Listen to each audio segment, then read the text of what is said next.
Nebraska spring practice is in the rearview mirror, and that means players are starting to enter the transfer portal. We've already seen some big names leave the Huskers, and now the question is, who is next? In today's video, I'm going to answer exactly that. We're going to go over some players I believe who are safe, some guys who I think are going to leave, and everything else in between. So really quick, we have a jam-packed show today. Make sure to smash that like button if you're excited about Nebraska recruiting this summer, along with subscribing to the channel. If you're new here, my name is Wilson Dittman. I'm going to post a video about Nebraska football and Nebraska recruiting every single day this summer. So if you want to stay up to date with everything Huskers, or just want to help me hit 3,000 subscribers by June, please hit that sub button. But without further ado, let's jump right into it, talking about Nebraska and the transfer portal. Now, before we get into the elephant in the room, who are some guys who are projected will leave in the next coming days, even the next coming weeks from the Huskers, let's talk about some of the guys who already left, starting off with the number one headline, Chief Borders. Now, this is a big loss for the Huskers. This is a guy who was projected to be a starter at the jack spot, which is basically hybrid D-line linebacker, and somebody that Matt Rhule and I both gave spring ball MVP. Man, he made some big steps throughout the last couple months, and now he decides to enter the transfer portal. Now, one thing I want to address here real quick is that Matt Rhule said something on the radio that I completely disagree with when it comes to Chief Borders. He said this, and I quote, "Chief Borders left us. Chief was loyal. Chief stayed through the spring. He graduated. He's going on to the next step in his life, but he's not quitting us."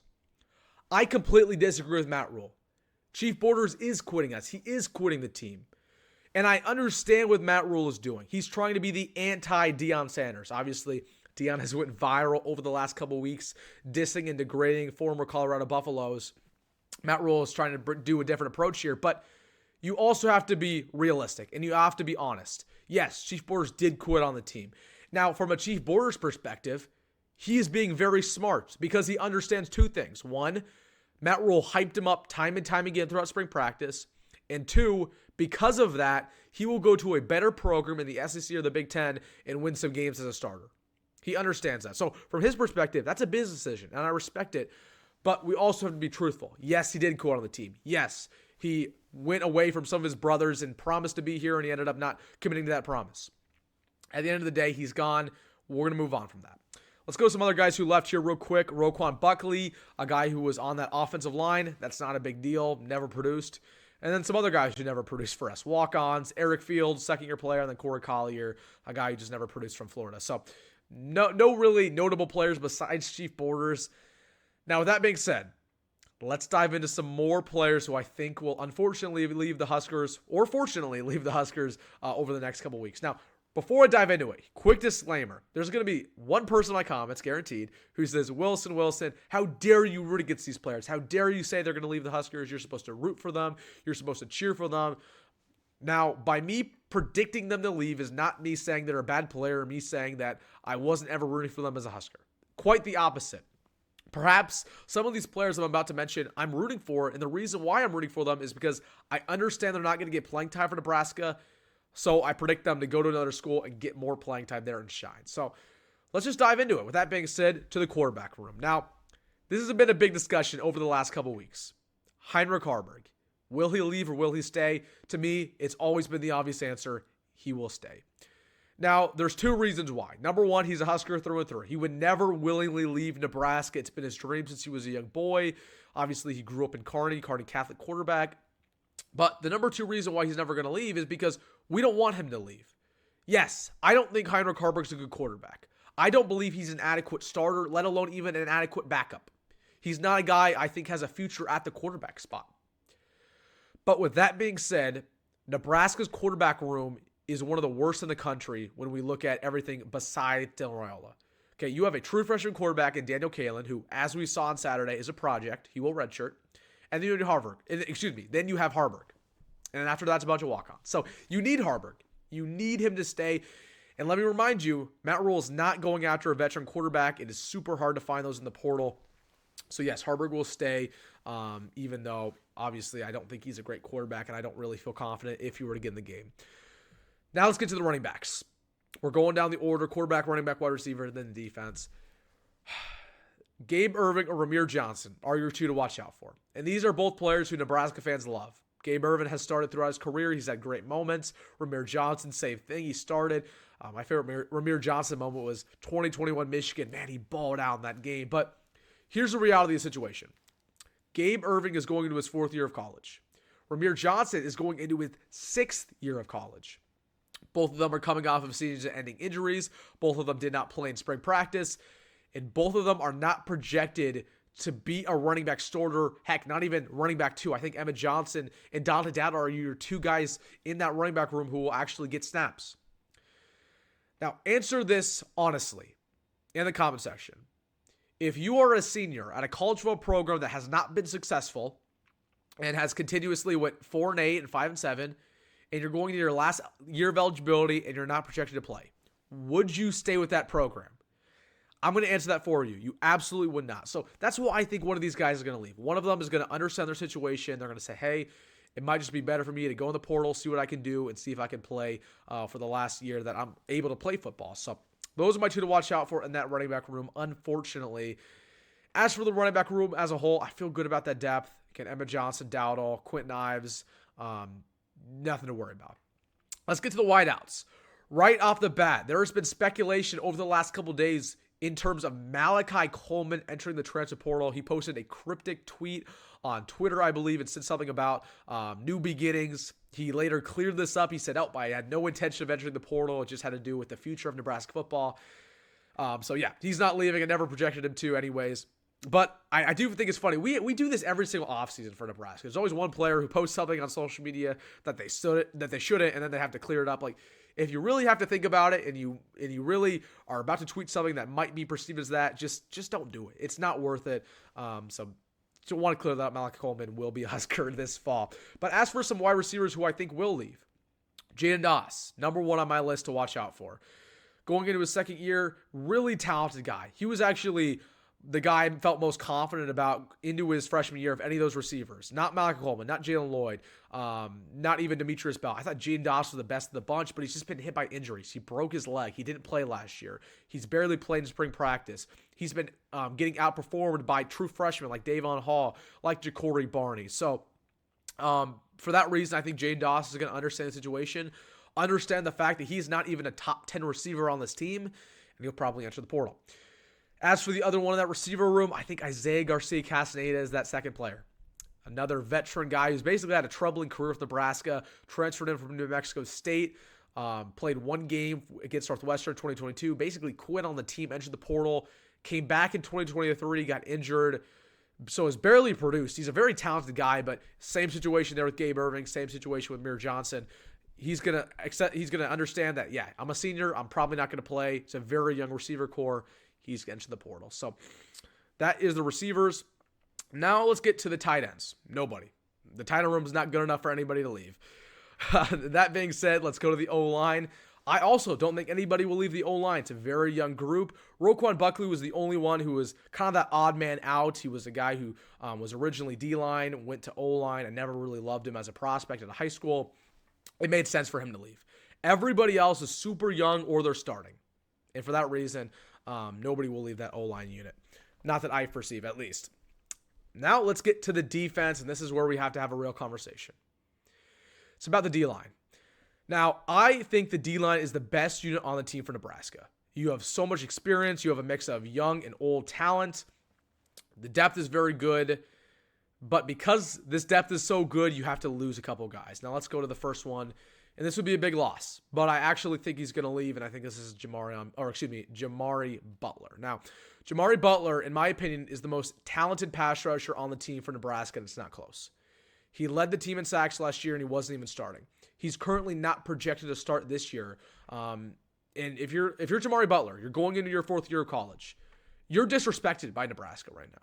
Because you're saying, I led the team in sacks last year. I am so good in pass pro. And yet, Ty Robinson's starting over me, who's not good in pass pro. Cameron Lenhart starting over me, who's not as good in pass pro. And yet, I'm going to be on the bench. So I think Jamari Butler is a guy to watch out for, unfortunately. Elijah Judy's another player who's really raw. Came in from Texas A&M. Never produced there, never produced here. I could absolutely see him leave. Brody Tagaloa, third player on that D-line, who got in a car accident last spring, has never played since. He's far away from home. Polynesian Pipeline, I get all that, but he's going to do the exact same thing as a lot of these other players and say, hey, I'm not going to play anytime soon. I'm going to go back home closer to my family.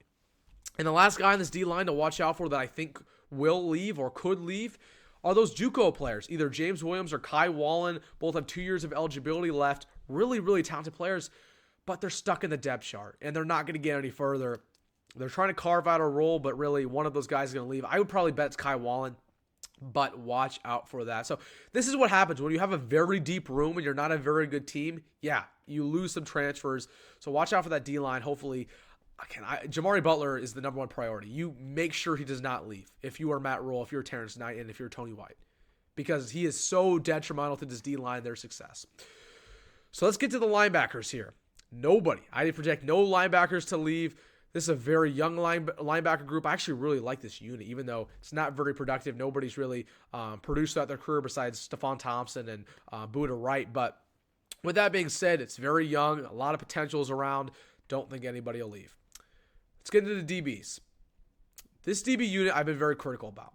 I don't like our secondary. I don't like our cornerbacks. I think it's very young. There's not a lot of talent to go around. And now with Bly Hill being injured, who you felt very confident about, there's not much to really lean on. So absolutely, I think there's going to be some transfers. Kobe Brett's the first guy. He's a player who plays rover/safety, fourth-year guy, never produced throughout his career. Omaha kid. He's from Westside High School. Again, really like the guy. I think he works really hard, but yeah, he's not going to play. Isaac Gifford is your guy at that rover spot. He will probably play every single snap for Nebraska. He is an Iron Man. Kobe Brett's, I just don't see a way for him to find the field. Probably is going to enter the portal. And then Bryce Turner's your other guy.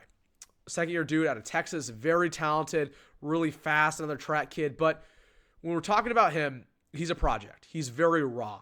Jeremiah Charles, who is in the very similar boat to him, another Texas kid, another 4.3 speed type of guy, has got a lot more hype throughout spring practice, is currently projected to get playing time.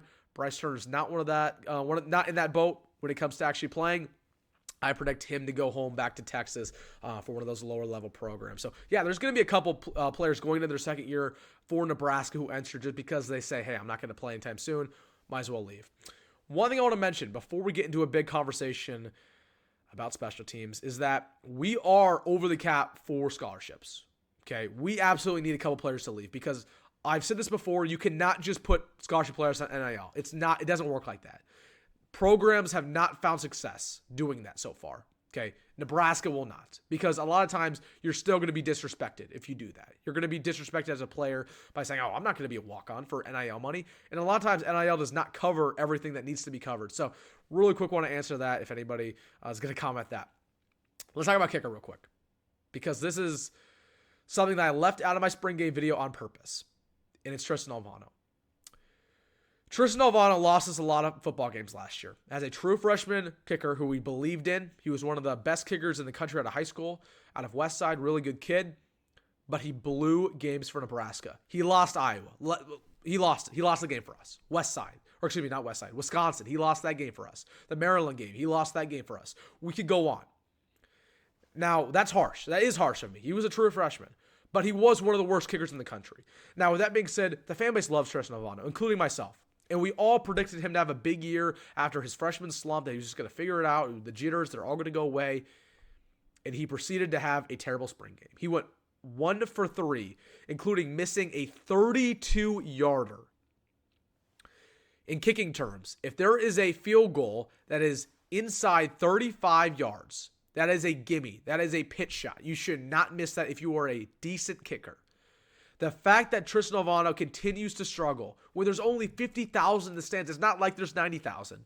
It's not like the weight of a game is holding on his shoulders. It's a spring game, and he still went out there and missed kicks. Yes, we need to get a transfer kicker. I don't think Tristan Alvano will leave. I don't want him to leave. I still believe in him. But you need competition in this room. And this is a put up or shut up time for Matt Rhule. Matt Rhule all the time talks about two things: competition and how important special teams are. You cannot willingly go into the 2024 season with one of the worst kickers in the country who has not given you a reason to believe in him. You've got to pick up a guy in the portal. And trust me, there are a lot of good FCS kickers who would be dying to get an opportunity to play for Nebraska. So definitely something to watch out for in that kicker room because you need to add somebody. And I'm going to be very upset, as are most Nebraska fans, if we don't add one, because you're basically waving the white flag and you're saying, yeah, we're going to have bad kicking again, and that's probably going to lose us a bunch of games. So something to watch out for there when it comes to that kicker spot. But those are the players who I think are going to leave. Again, I'm not rooting against them. I wish them well. If they are to leave, if they're to stay, awesome. I'm very excited to keep them. It's just the way I think it's going to happen with the way this depth chart is progressing with a lot of the younger talent on this team. Those are my honest predictions. So if you made this far in the video, make sure to smash that like button and subscribe. Hey, comment down below if you agree with me. Hey, maybe there's a player that you disagree. You think, hey, he's a stud. I want him to be here for the long haul. Let me know that down below. And as always, folks, go Big Red, go Rhule, and see you in the next one.